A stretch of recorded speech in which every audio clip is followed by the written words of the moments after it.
Okay, it's all washed up now and I'll tell you more about it. Well, first, it's not a real one. It's a replica. It's supposed to be a 1935 Mercedes 500 SSK. It's not a kit and it's not a real car. It's a handmade car. The closest you can call it is a copy of a kit.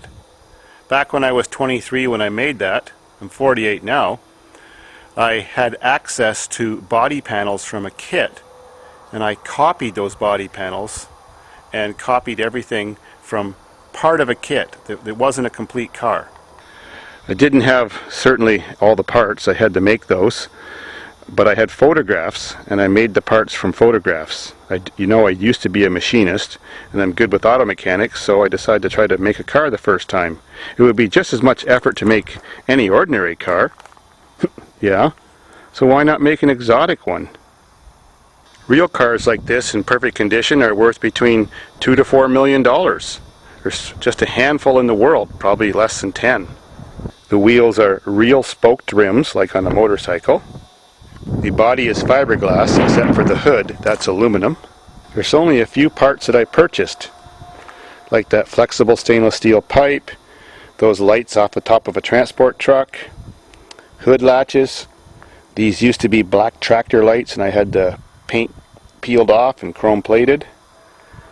It's the only real Mercedes part is that hood emblem I bought from the dealership. 2 sets of transport truck horns, an emblem. Those were purchased. Of course the wheels were. Door handle and lock, both sides, from old GM car from the 1960s. Electric antenna, bought new. Modified seats from a brand new 1985 Chrysler LeBaron that was crashed at that time. Used to have a high headrest, but I had that cut down and reupholstered. Full-size Ford steering column purchased also. And aftermarket chrome and wood steering wheel. And reproduction gauges that look authentic. And of course the other parts in the dash were purchased, including the handles. All the rest of the external parts are handmade, at least copying a kit. The frame is a very modified full-size 1974 LTD or Grand Marquis frame made by Ford. Hood opens like an old authentic car, and it has the 1968 normal horsepower 289 2-barrel Mustang engine with full headers and dual exhausts. The side pipes are just for looks, they don't do anything. As you can see, the motor was not the original one, of course, for this frame. It used to have a 351M, which means modified, which means it was 400 cubic inches. And the motor, where it's mounted now, has been moved back 2 feet, a foot cut off the front of the frame, a 1.5 foot cut out of the middle of the frame, a foot cut off the back of the frame, and behind the rear axle, the rear frame cut and squished together somewhat, maybe about 8 inches. Power steering, power brakes, electric radiator fans, 4-core radiator because it's so narrow, got to have lots of cooling capacity. And the motor is completely stock other than the pretty air cleaner cover and the rocker covers.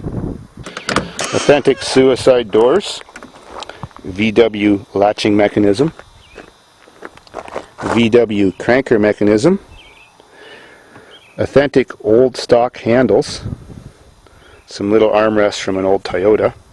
Convertible top is under this cover. It's manual, it's just all folded up now, meaning you have to just flip the top up, put it up by hand, clip it down, and this part stays underneath. You can't see that, and the top goes around those pegs and latches on. I've siphoned out all the old gas, put some fresh gas in, drove it around a bit, siphoned that out, and put fresh gas in again the second time, so now it's running perfect. I did have to take the carburetor apart and blow it out and clean it. It was kind of very gungy. I don't think I've ever did that before, and this is the original carburetor for this vehicle.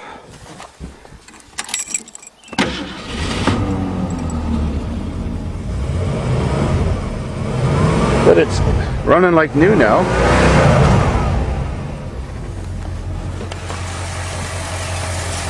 Now that it's been driven around and running for a while, There's no valve tick or anything.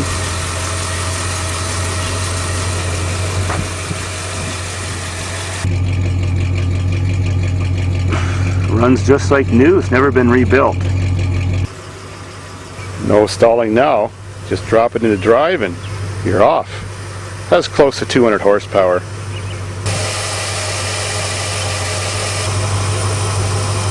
Since it's a handmade car, you have to have a serial number, and you have to make that, and it has to have 17 digits.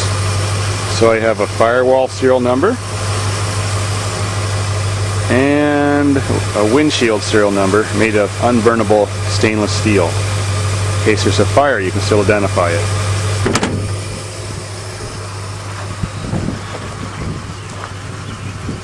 What a head turner.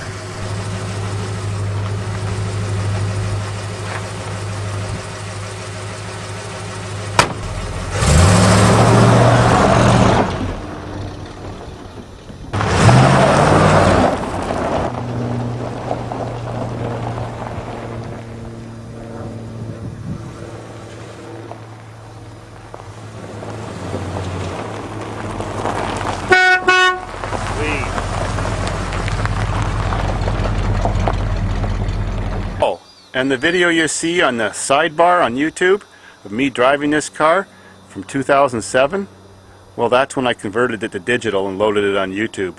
That video was from 1999.